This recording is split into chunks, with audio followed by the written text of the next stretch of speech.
ये बहादुर बच्ची है अनन्या यादव, जनपद अम्बेडकर नगर की। इसकी बहादुरी और साहस को देखकर माननीय राष्ट्रीय अध्यक्ष जी सम्मान करने जा रहे हैं।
माननीय राष्ट्रीय अध्यक्ष जी, मंचासीन नेतागण, सम्मानित पत्रकार बंधुओं, अंबेडकर जयंती स्वाभिमान स्वमान समारोह 8 अप्रैल से 14 अप्रैल तक।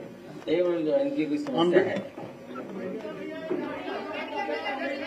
अच्छा ठीक है, तो बाद में मिलेंगे, बाद में। अच्छा ठीक है, इन्हें भी बुला लो, फिर बुला लो, आगे आ जाओ। बच्चियों को दोबारा बुला दो, दोबारा बुला लो। आइए आइए, तो ये भी आ जाओ, अपनी फोटो खिंचा लो जाए अपनी। लेकिन यहाँ रुकेंगी नहीं आप, आपकी तस्वीर हो जाएगी, मिल लेंगे, आप जाएंगे यहाँ से। आइए बुला लो, बुलाओ दोबारा। हाँ आइए आइए, आ जाने दो भाई, आ जाने दो।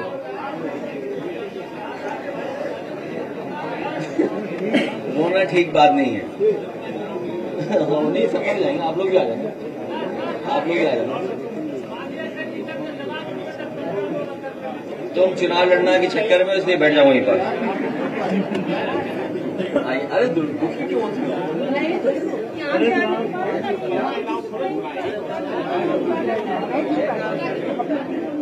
बुलाया जाए, आगे आ जाइए, आगे आ जाइए। इसको अनन्या को आगे कर दीजिए जरा, आगे आ जाइए, आगे आ जाइए, थोड़ा आगे आ जाइए, अनन्या को आगे कर दीजिए।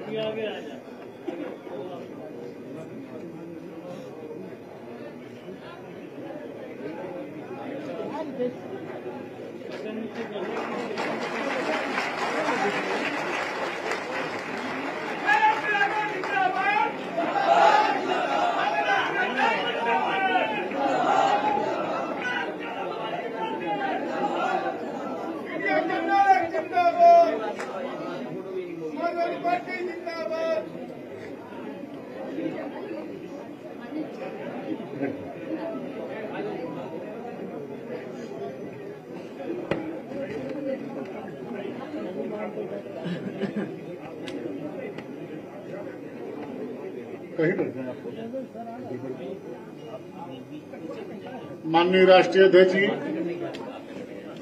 मंचा से सभी सम्मानित नेतागण, सम्मानित पत्रकार बंधुओं, अंबेडकर जयंती स्वाभिमान स्वमान समारोह 8 अप्रैल से 14 अप्रैल तक।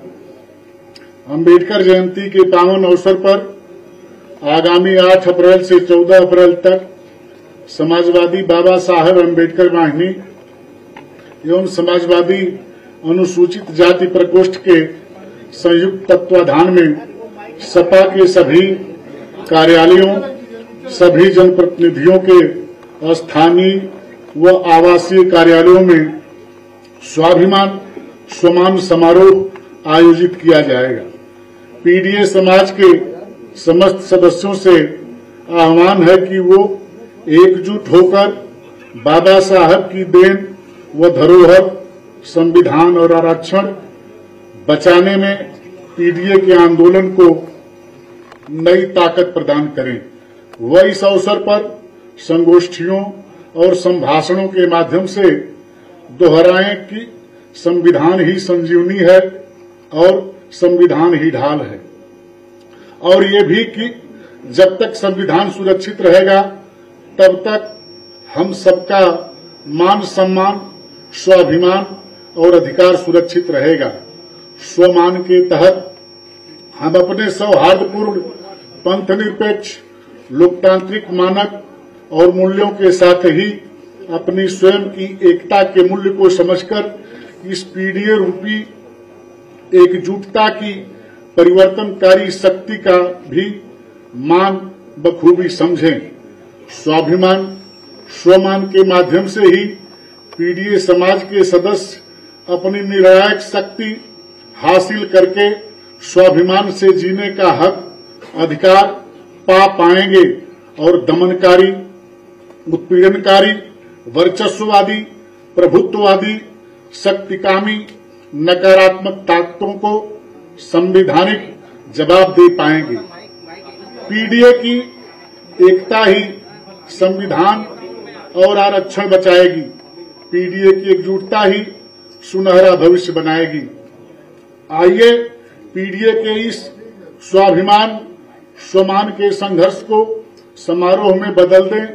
बहुत बहुत धन्यवाद।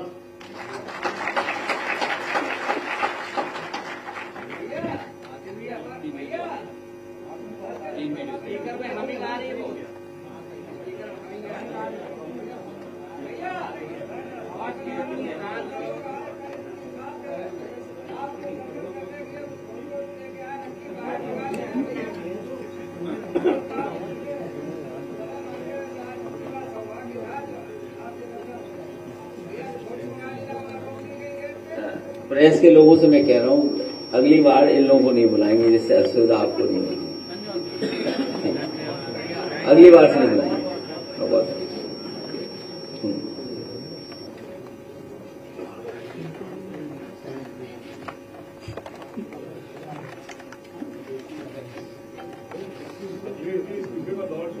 अभी रुक जाओ, अभी थोड़ा 3 वीडियो दिखा दें तुम्हें।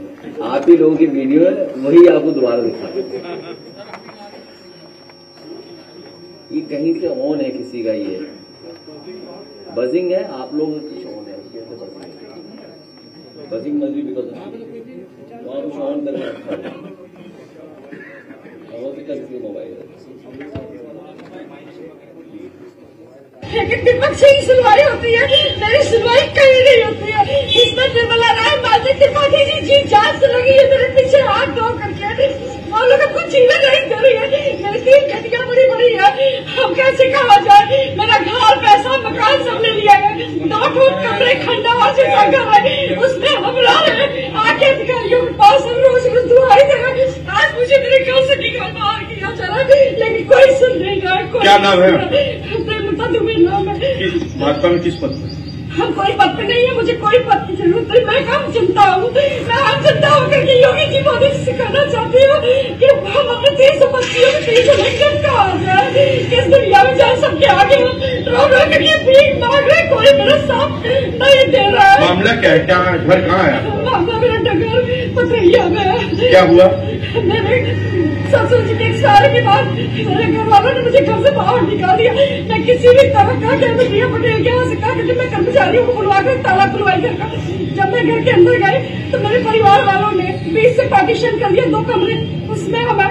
आज वो लोगों दीवार तोड़ के मेरा घर पूरा कब्जा वो लोग ले रहे हैं। मैंने पुलिस के पास गई, चौकी इंचार्ज मुझे भगा दिया अपने घर से। 112 पर मैंने कहा, वो भी आए तो मुझे गाली देकर के वो भी चले गए। मैं एडीएम सर के पास आई, एडीएम सर थाना इंचार्ज को फोन किया, थाना इंचार्ज को मैं सुबह से 4 बार फोन लगाई हूँ, लेकिन उनका फोन नहीं उठा। मामला है अब अस्पताल वालों ने भैया मेरी मम्मी को आपके सामने वीडियो आपके सामने भैया मेरी मम्मी को मार डाला। रो रोकर इंसाफ मांगती हुई ये भाजपा नेत्री सुनीता शुक्ला की बेटी है, जिनकी मां ने अस्पताल में दम तोड़ दिया। परिजनों ने बताया, कानपुर में पैर दर्द की शिकायत पर उन्होंने सुनीता को अस्पताल में भर्ती कराया था, जहां एक निजी अस्पताल के कंपाउंडर ने उन्हें गलत इंजेक्शन लगा दिया, जिससे उनकी मौत हो गई। सुनीता शुक्ला की बेटियों ने अस्पताल प्रबंधन पर गंभीर आरोप लगाए। डॉक्टर ने अपने अनट्रेन्ड स्टाफ को लगा के मम्मी पे पूरा एक्सपेरिमेंट करके गया और मेरी मम्मी को एक्सपायर्ड डेड बॉडी में हैंड ओवर करके बोला कि पल्स चल रही है, बोला ऑक्सीजन लेकर जाइए। मृतक की बेटी ने बताया, मां की मौत का कारण पूछने पर अस्पताल संचालक और स्टाफ ने मारपीट की। लड़ाई झगड़ा करने थे, मेरी बहन को गाली गलौज करे तो ऊपर मेरी मम्मी के लिए पानी लगा दिया। इन्होंने कि इंजेक्शन लगा दो, ऊपर इंजेक्शन लगा के मेरी मम्मी को इन्होंने खत्म कर दिया और यहाँ पे लड़ाई झगड़ा चल रहे थे। हमारे यहाँ धक्का मुक्की हुई, मेरी चोट लगी। एक हफ्ते पहले ही भाजपा सांसद ने अस्पताल का उद्घाटन किया था। वहीं हॉस्पिटल में आईसीयू की अनुमति नहीं थी, इसके बावजूद अनट्रेन्ड स्टाफ आईसीयू का संचालन कर रहा था। दैनिक भास्कर के लिए कानपुर से गौरव चतुर्वेदी की रिपोर्ट। भैया हमारे बतावा टूटा लाई घरे में चल जाता, हमारा तो यही हाल। हम पैसा कैसे दिएगा, कैसे नहीं भैया। वाराणसी में 11 अप्रैल को पीएम नरेंद्र मोदी का दौरा होना है। इससे पहले सीएम योगी आदित्यनाथ गुरुवार को तैयारियों का जायजा लेने काशी पहुंचे। सीएम की नाराजगी के बाद अधिकारियों ने 20 बीघा खड़ी फसल कटवाकर दाना और भूसा किसानों के घर पहुंचा दिया। लेकिन आरोप है कि किसान मूसेपाल की 11 बिस्वा में लगी टमाटर की फसल पर जेसीबी चलवा दी। उनकी पत्नी रो रो कर परेशान है, बेटा सरकार से मदद मांग रहा है। मांग भैया हम जब से 1 लाख रुपया नदी में तब से हमें संतोष नहीं, हमारे एकदम अधर जिंदगी गया। पूरा वीडियो देखने के लिए बरेली में एक इंस्पेक्टर ने 2 कांस्टेबलों के साथ मिलकर एक किसान का अपहरण कर लिया और किसान के परिवार से बदले में 3 लाख की फिरौती मांगी। इसके अलावा आरोपियों ने फिरौती नहीं देने पर तस्करी में फंसाने की धमकी दी। किसान ने घर से 2 लाख रुपए मंगाकर इंस्पेक्टर को दिए, लेकिन इसके बाद भी आरोपी इंस्पेक्टर ने किसान को नहीं छोड़ा। इसके बाद सीओ ने पहुंचकर किसान को छुड़वाया। इसमें चौकी इंचार्ज एसआई बलवीर सिंह और 2 कांस्टेबल जो इसके साथ में थे, उनके विरुद्ध एफआईआर दर्ज की गई है। तीनों को मेरे द्वारा निलंबित करके इनके खिलाफ विभागीय जांच संस्थापित की गई है। मामला सामने आने के बाद तीनों पुलिसकर्मियों के खिलाफ मुकदमा दर्ज कर लिया गया है। साथ ही तीनों को निलंबित कर दिया गया है। फिलहाल तीनों फरार हैं, जिनकी पुलिस तलाश कर रही है। दैनिक भास्कर के लिए बरेली से अनूप मिश्रा की।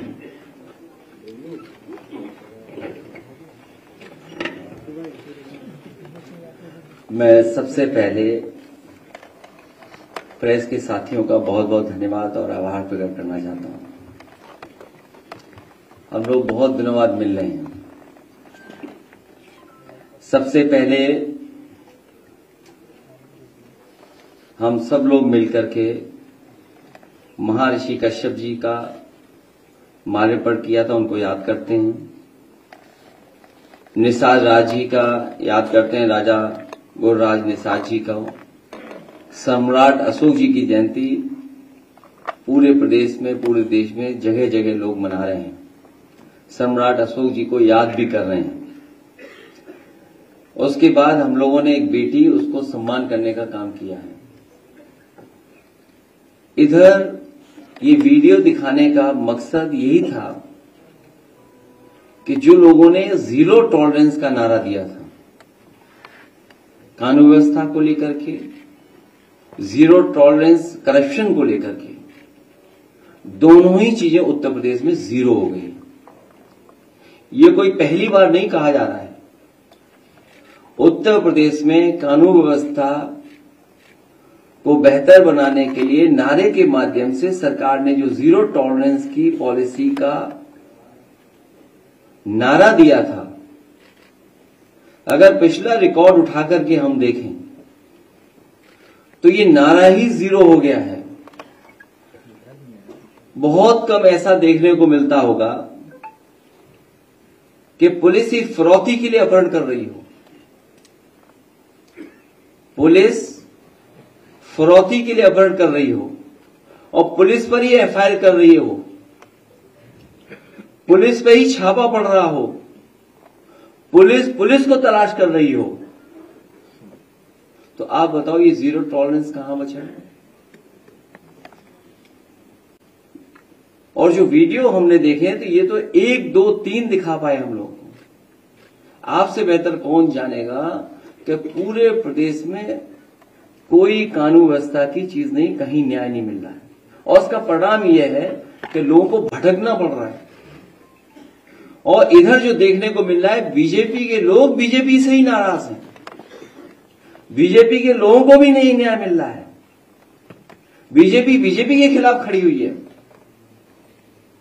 और करप्शन का ऐसा नजारा किसी ने नहीं देखा होगा, किसी सरकार में नहीं हुआ होगा कि एक आईएएस अधिकारी को पकड़ लिया गया,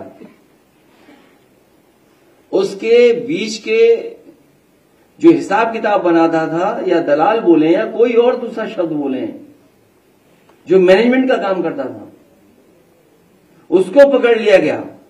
और सुनने में आ रहा है कि वो केवल एक आईएएस अधिकारी का मैनेजमेंट नहीं करता था, कई लोगों का वो मैनेजमेंट करता था।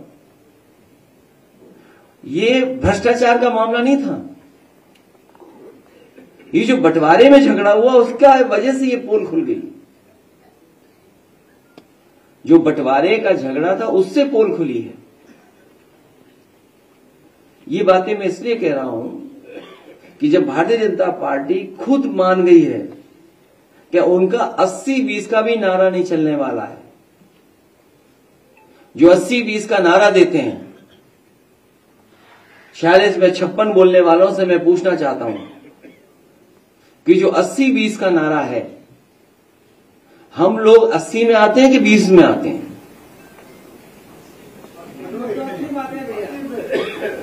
जो 46 में 56 का नारा देते थे, मैं उन्हीं से जानना चाहता हूं कि मैं 80 में आता हूं कि 20 में आता हूं।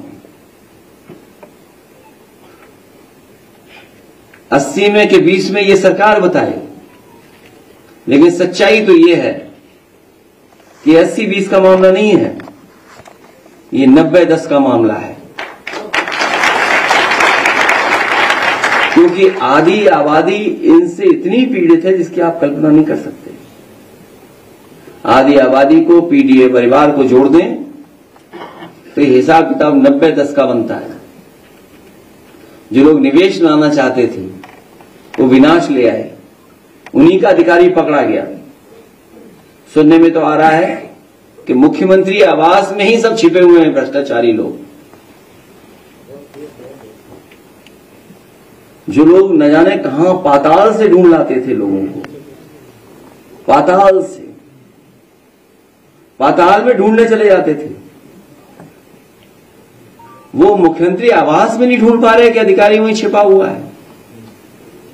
अभी तो वो भी नहीं ढूंढ पाए, उस अधिकारी को भी कोई नहीं ढूंढ पाया जिसने उत्तर प्रदेश का, सुनने में आया है, अखबारों की खबरों में आया कि उत्तर प्रदेश के अधिकारी के कई 100 करोड़ रुपया दूसरे स्टेट में पकड़े गए थे। इसलिए जो लोग कमजोर हो गए हैं उनका अपना वोट खिसक गया, जनता जागरूक हो गई।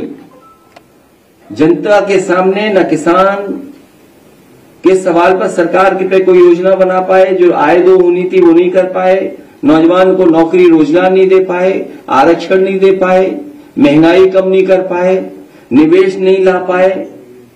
और अब तो टैरिफ वाला मामला आ गया। जो मित्र थे उन्होंने बोर्ड दिखा दिया कि हम कितना टैरिफ लेने जा रहे हैं, हम क्या परिवर्तन लाने चाहते हैं। जब अमेरिका जैसा देश अपनी अर्थव्यवस्था को बचाने के लिए दूसरे देशों पर पाबंदियां लगा रहा है, तो सरकार ये बताए जो 1 ट्रिलियन जाने कौन सी ट्रिलियन तक ले जाने के लिए हमारे आपकी अर्थव्यवस्था कहां खड़ी है। और अर्थव्यवस्था में भी झूठे आंकड़े, प्रति व्यक्ति आय उसकी केवल बता दें जो गरीब लोग राशन पा रहे हैं। जो राशन पा रहे हैं उनकी प्रति व्यक्ति आय क्या होगी। दिल्ली वाले ना बता पाए, यूपी वाले बता दें, क्योंकि यूपी वाले तो हर चीज तुरंत गिन लेते हैं। अभी तक हिंदू श्रद्धालु जिनकी जान चली गई उनको नहीं गिन पाए। जो आने जाने में श्रद्धालु जिनकी जान चली गई सड़कों पर, उनकी गिनती नहीं बता पाए। जो हजारों हिंदू श्रद्धालु खो गए उनकी गिनती न उनको ढूंढ पा रहे हैं। और सुनने में आ रहा है परिवारों को मनाने के लिए काले धन में संतुष्ट किया जा रहा है, पैसे देकर संतुष्ट किया जाता है। ये गिनती इसलिए नहीं बताई जा रही क्योंकि इनको मुआवजा देना पड़ेगा। सोचिए, सरकार जो दुनिया की न जाने कौन सी अर्थव्यवस्था बनने जा रही थी, मुआवजा देना ना पड़े इसलिए गिनती नहीं बता रहे हैं। और फिर बहस को बदलने के लिए जहां कुंभ की तो गिनती बताई नहीं पाए हैं, गाय जानवर की भी गिनती नहीं बता पा रहे हैं जो इनके गौशाला में हैं, न गिनती रहने वालों की बता पा रहे जिनको देखभाल कर रहे हैं लोग, न दवाई का हिसाब किताब दे पा रहे हैं, न इलाज के लिए जो संसाधन जुटा है उसका हिसाब किताब दे पा रहे हैं, और न मरने वालों की दे पा रहे हैं। हम तो चाहते हैं कि कम से कम सरकार गिनती तो बताए, गिनती में खेद न करे। इसलिए ये सरकार जो अपना सब कुछ खो दी है, इसीलिए कम्युनल पॉलिटिक्स पर उतर आई है। ये कम्युनल पॉलिटिक्स इसलिए कर रहे हैं क्योंकि किसान की आय दोगुनी नहीं कर पाए, गन्ने की कीमत नहीं दे पाए, बिजली महंगी है, महंगाई है, निवेश नहीं ला पा रहे, रोजगार नहीं, नौकरी नहीं, वेतन नहीं बढ़ पा रहा, चैनल घाटे में जा रहे हैं, बड़े बड़े पैमाने पे घाटे में जा रहे हैं, हर चीज घाटे की हो गई। और अब जब अमेरिका अर्थव्यवस्था अपनी संभाल रहा है, सेंसेक्स की आप देखते हुए कहां लुढ़क गया है। जिन लोगों ने निवेश किया वो अपना पैसा निकाल रहे हैं, वो जानते हैं कि यहां पे मुनाफा होने वाला नहीं है भारत में, इसीलिए तो सेंसेक्स तुरंत लड़खड़ा जाता है क्योंकि वो आपकी अर्थव्यवस्था पे नहीं टिका है, आपके निवेश में नहीं टिका है। जो मुनाफा कमाना चाहते हैं उनके निवेश पे टिका हुआ है। जब उनको लगता है कि भारत में निवेश में हमारा मुनाफा नहीं हो रहा है तो वो पैसा बाहर ले रहे हैं। इसलिए ये सरकार कम्युनल रास्ता अपना रही है। मुझे उम्मीद है जो कार्यक्रम समाजवादी पार्टी ने घोषित किया है, बाबा साहब अम्बेडकर जयंती के अवसर पर 8 अप्रैल से 14 अप्रैल हम सभी समाजवादी लोग और पीडीए परिवार के लोग मिलकर के इस कार्यक्रम को सफल बनाएंगे और घर घर जाकर के लोगों को जागरूक करेंगे, क्योंकि संविधान ही हमारी संजीवनी है और संविधान ही हमारी ढाल है।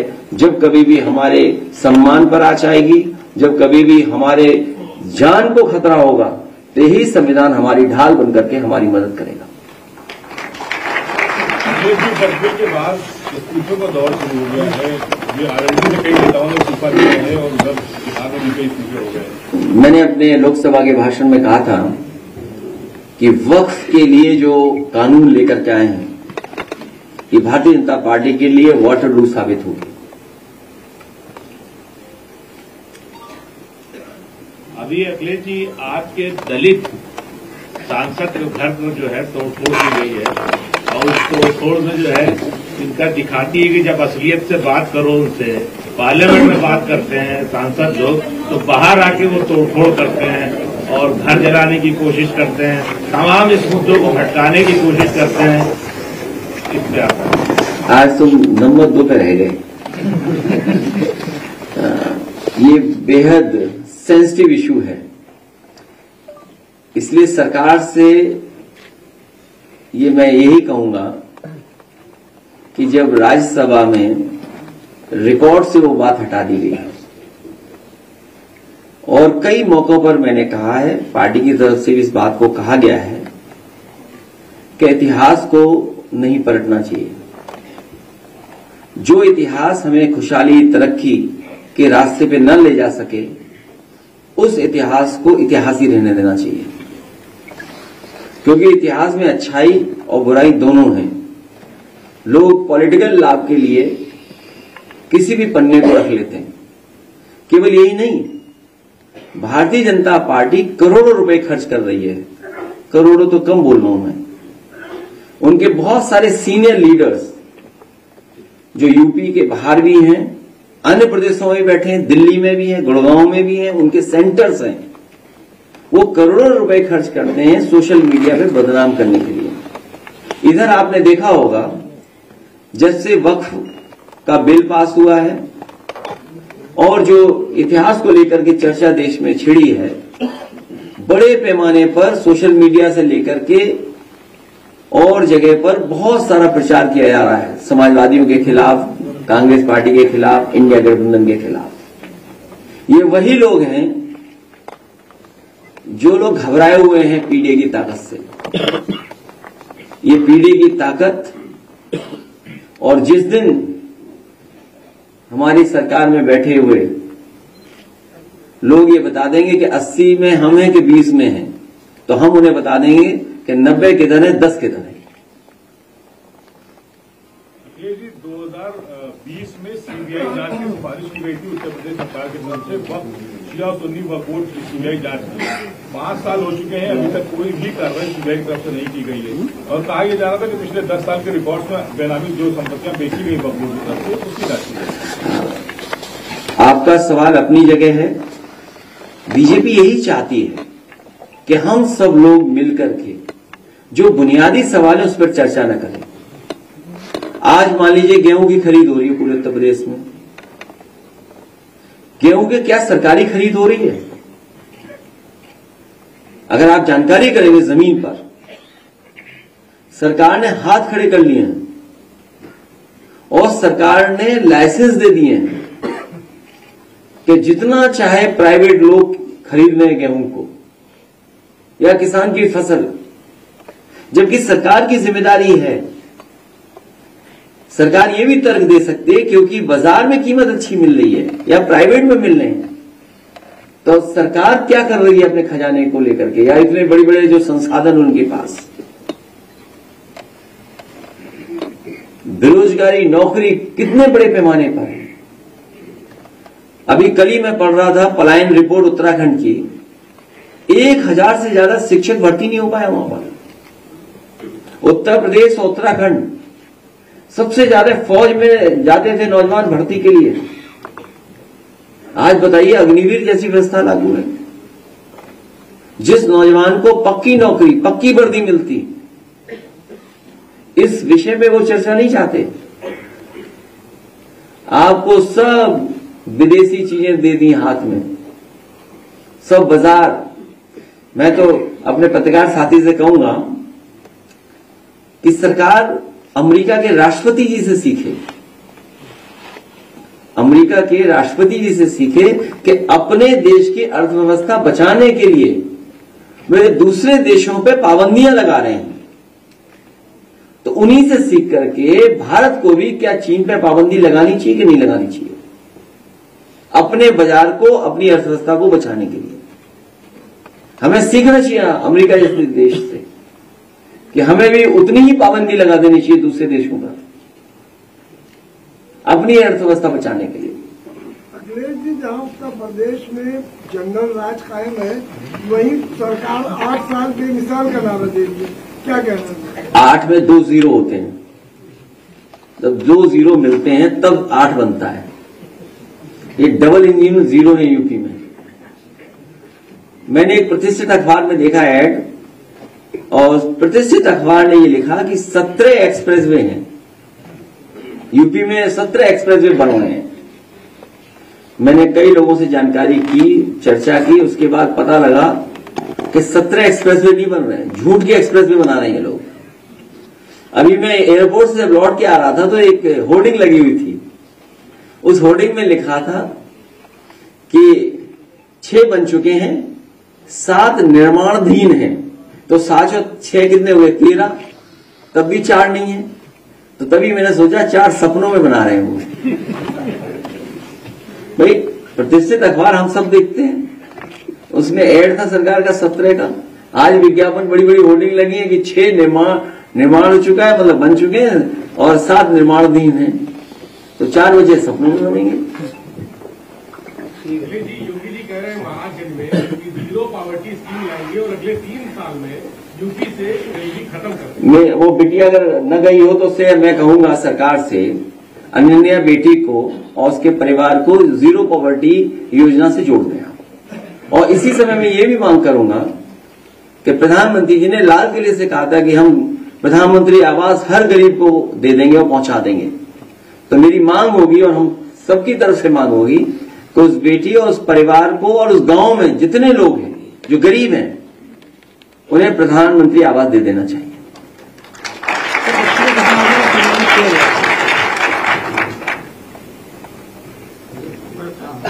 आम आदमी पार्टी, AIMIM और कांग्रेस के लीडर्स वक्फ बिल के अगेंस्ट सुप्रीम कोर्ट गए, कि आप लोग भी उसके अगेंस्ट जाएंगे सुप्रीम कोर्ट? ये अधिकार है और मुझे उम्मीद है कि मुस्लिम संगठन भी बहुत सारे लोग जा रहे हैं, हम उनके साथ हैं सब।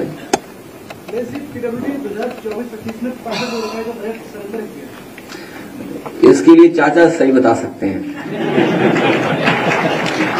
और पीडब्ल्यूडी का भ्रष्टाचार तो पता नहीं कहां पहुंच गया है। केवल यही नहीं, सरेंडर, अगर मेंटेनेंस का देखोगे आप, जो सड़क गड्ढा मुक्त का जो उनका एक कार्यक्रम चलता है, उसका पैसा सब निकाल दिया सरकार ने। अभी तक की सबसे करप्ट गवर्नमेंट है, याद रखिएगा, तहसील थाने से लेकर के। और मैं फिर कहता हूं वो बात, एक लेमैन वाली बात, कि एक लोग कह रहे थे कि सरकार बना ले गए गुमराह करके, ये लोग धोखा देके सरकार बना लिए, और सब अब अधिकारी मिलकर के सरकार को धोखा दे रहे हैं। अखिलेश जी, आपकी सरकार पे आरोप लगता था कि उत्तर प्रदेश के थाने यादव चला रहे हैं, लेकिन अभी हाल ही में एक रिपोर्ट बसावन इंडिया ने छापी है प्रयागराज जिले के थानों की, जिसमें 44 में से 33 थानेदार एक ही बिरादरी के हैं। मेरे भाई, पता नहीं कौन सा चैनल है तुम्हारा, यूट्यूबर होंगे ये, किस नाम से तुम्हारा नाम जानिए? हैं? OBC times. OBC times. मैं ओबीसी टाइम्स को बधाई देता हूं कि बहुत अच्छी रिसर्च कर रहे हैं। आज मैंने अखबार की भी तस्वीर देखी किसी कार्यक्रम की, कुछ इसी तरह की तस्वीर दिखाई दे रही थी। आज किसी अखबार के किसी कार्यक्रम की तस्वीर देखी मैंने, तो जो हमारा साथी कह रहा है वही तस्वीर मैंने देखी। अब तो कोई सवाल भी नहीं करता। कम से कम इस बहादुर पत्रकार को मैं बधाई देता हूं कि सवाल तो पूछा है इसने। जो मुख्य हैं, जो मुख्य हैं, सब मुख्य हैं, समझ लो। क्या बोले महाराजगंज में महाराज? बोला कि वक्फ बोर्ड के नाम पर अब जमीनों पर कोई डकैती नहीं डाल सकता, किसी बोर्ड के नाम पर लूट खसोट पर अब लगाम। देखिए, सबसे बड़ी भू माफिया पार्टी अगर कोई है, भारतीय जनता पार्टी है। भारतीय जनता पार्टी से ज्यादा जमीन किसी ने नहीं हड़पी। आप केवल गोरखपुर, अयोध्या, कानपुर और लखनऊ, इन 4 जिलों की रजिस्ट्रियों की जांच कर लें। सरकारी जमीन हो, तालाब हो, विवादित हो, या अपने पुलिस के प्रभाव से या और किसी के प्रभाव से जमीन छीनी जाती, तो सबसे ज्यादा छीनी गई है। और गोरखपुर, आज एक थार पे गोली चली है किसी गांव में लेकर के, आज खबर है। किसी गाड़ी में गांव वालों को विवाद था जमीन को लेकर के, और जो अनन्या आज बेघर है इस परिवार को, और जिसमें सुप्रीम कोर्ट तक ने ऑब्जर्व किया कि इतना इनह्यूमन एक्ट हुआ, इनह्यूमन एक्ट, और सुप्रीम कोर्ट, हाई कोर्ट ने न जाने कितनी बार बुलडोजर को इनह्यूमन बोला कि ये काम करने का तरीका नहीं हो सकता है। महाराजगंज के में ही एक पत्रकार के घर को जब उजाड़ा गया, तोड़ा गया, उस समय सोचिए सुप्रीम कोर्ट ने क्या कहा, उन अधिकारियों के खिलाफ कार्रवाई हो और मुआवजा दिया जाए उसको। सोचिए आप। और सबसे ज्यादा जमीन भूमाफियागिरी अगर कहीं हुई है तो गोरखपुर में हुई है, अयोध्या में हुई है। कुछ मिनटों में कितना मुनाफा। आप आज पत्रकार हैं, अगर जानना चाहें कि रजिस्ट्रियां किसकी हुई हैं, एक भी अयोध्या की रजिस्ट्री आप नहीं पा सकते, क्योंकि सब भारतीय जनता पार्टी के लोग मुनाफा कमा लिए।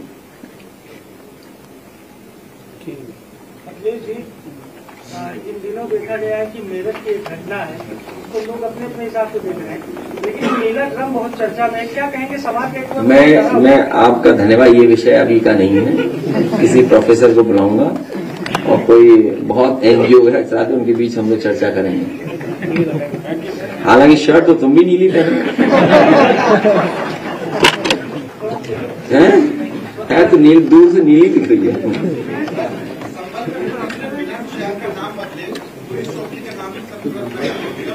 तुम क्यों इन चक्करों में पड़ रहे हो? तुम्हारा चैनल खुद घाटे में हो जाएगा कुछ दिनों में। कितने घाटे में बताओ? पता तुम्हें भी है, सुना है कुछ घाटे में चला गया। और उसमें सुना कि तुम्हारे चैनल में बड़ी गाय पे चर्चा थी।